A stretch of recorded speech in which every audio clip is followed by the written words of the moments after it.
Vous avez peut-être déjà vu cette photo. La jeune Afghane aux yeux verts, une photo emblématique signée Steve McCurry qui a fait le tour du monde, qui s'est retrouvé à la une du magazine National Geographic. Mais c'est une photo qui a aussi son lot de controverses, tellement il a fallu altérer la photo originale pour en arriver au résultat final. Alors, le photojournalisme reflète-t-il toujours la réalité? Est-ce qu'il n'y a pas lieu parfois de parler de désinformation? Je vais aller en parler avec Ivano Demers, photojournaliste professionnel. Salut Ivano! Ça va bien? Très bien toi-même. Très, très bien. Alors, tu m'amènes où?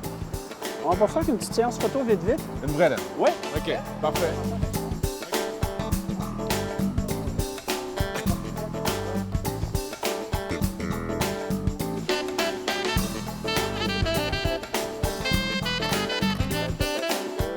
Là, il y a un petit travail de post-production à faire.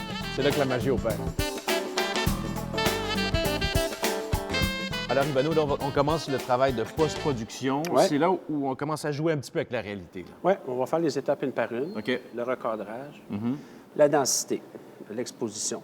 Le contraste me satisfait. Les tons clairs, ça, je baisse. Les tons foncés, ça va. Et la balance des blancs, je vais mettre un petit peu plus de bleu. Altération de base, là. Densité, contraste, les hautes lumières, les basses lumières, c'est pas mal ça. Là, on va aller un petit peu trop loin. Augmenter de 40 le contraste. OK. As-tu vu comment c'est rendu dramatique? Oui. Alors là, ce qu'on va faire, on va brûler. Vois-tu là, ce que je fais là? Ah, ben oui. Là, je brûle tout le côté. Tu painting, j'aime ça, mais je vais le laisser. Là, on va te noircir toi, un peu là, d'un côté. Là. On va rendre ça un peu plus dramatique de l'autre côté. Et là, on est définitivement trop loin.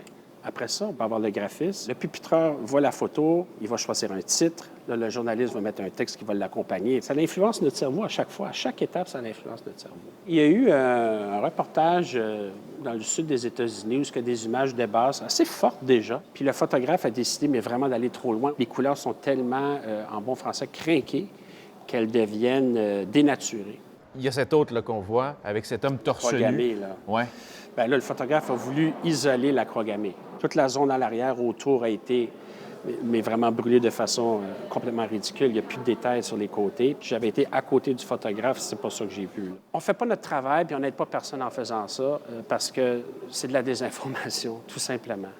Tout simplement, c'est de la désinformation. Oui, il y avait une scène qui se passait devant toi, mais en augmentant les couleurs, le contraste, en brûlant tout ce qui se passe autour, brûlant voulant dire isoler le sujet de façon dramatique, ça ne représente pas la réalité. Est-ce que ça t'inquiète, ça, dans une certaine mesure, que de plus en plus les outils technologiques qui se Ça raffinent? m'inquiète parce que là, c'est que tranquillement, pas vite, ça devient un peu comme la norme. Les gens sont habitués à tout modifier sur Instagram tout le temps, puis c'est normal pour eux. Alors, ils se disent, en photojournaliste, pourquoi on ne pourrait pas le faire? Bien, justement, on ne peut pas le faire. Il ne faut pas le faire. C'est super important. Bref, restons vigilants. Oui, il faut être vigilant, puis il faut garder l'œil ouvert. Puis quand c'est trop beau des fois, bien, c'est pas vrai.